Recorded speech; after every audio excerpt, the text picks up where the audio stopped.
To say that I was throwing things at the wall to see what might stick would be a vast oversimplification of my first game of Ark Nova. But damn it, my zoo had an alpaca, a tapir, and a macaw, and that was good enough for me.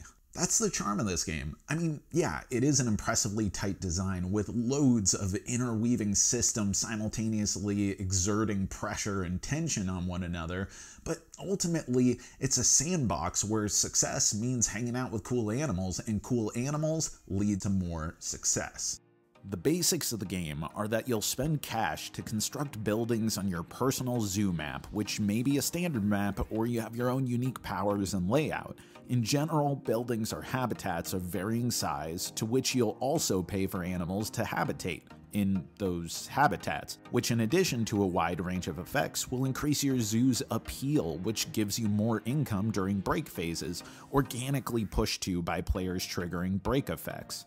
So far, we've talked about accruing cash, but this ain't no game of corporate greed as demonstrated by the absolute visual feast of everything on the table but the hilariously ugly money tokens. Along the very lengthy central board, running opposite to the appeal track is the conservation track, marking the efforts of each player to aid the natural world.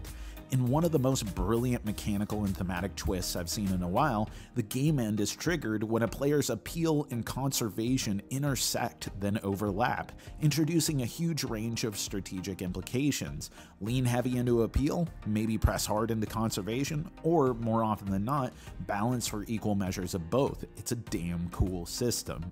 But aside from animals and personal zootopias and cool intersecting number lines, what makes Ark Nova sing is the action system.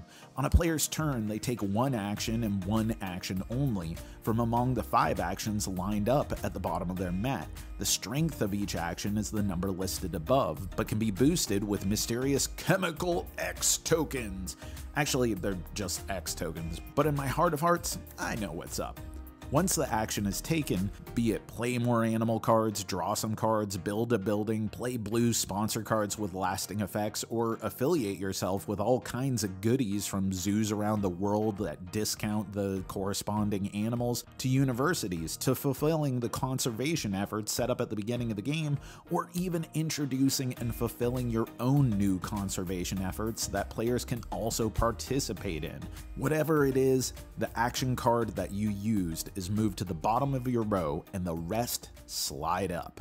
The best way that I can put it is that playing this game, certainly when you get into a good rhythm, is a bit like Tai Chi, that when you're doing it right, you're able to pivot from one move into the next, into the next, into the next. It feels spectacular to flow among the cards with minimal waste.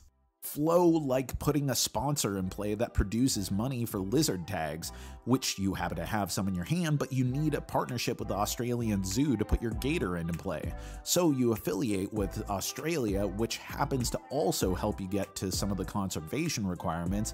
Then you go to build a habitat for said snappy boy, but then notice this could be a big giant banger which costs some serious space and dinero, but he could also just take up a couple spaces in a reptile house, one of the few unique enclosures that allow cohabitation.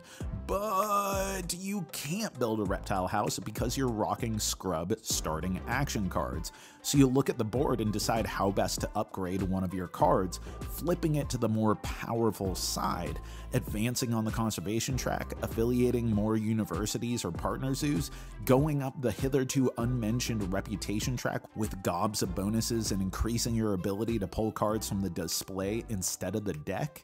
The point that I'm making is that Ark Nova is full of these little conundrums where your desire to play something results in a string of actions. You see an objective and the solution is the flow that leads you there, often deviating to take up one opportunity or another, or skirting around some limitation caused by some other player taking what you wanted. Which, in the case of your favorite animal ever being scooped up by another player from the display, yeah, you're gonna miss out. But when it comes to universities and partner zoos, at least those repopulate periodically through the game. The magic of the game is that for all the complexities, all of the strategic considerations, all of the towering magnitude that is the deck of cards, animals, sponsors, and playable conservation cards included, the flow itself is instinctive. And because you do just one thing on a turn every turn until the game ends, it contextualizes this great beast so that it's a joy to play, whether you are concerned with maximizing that sort of uber efficiency, or it's your first game and your one goal, your entire purpose in life is to make sure that you, your donkey, and your guinea pig hanging out in your petting zoo are living the dream. Contextualization or not, Ark Nova is a beast to contend with, both in scope and sheer physical size.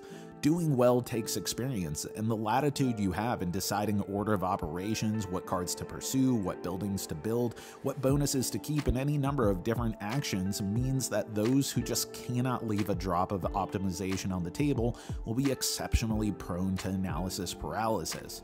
And there's a scaling issue with the game.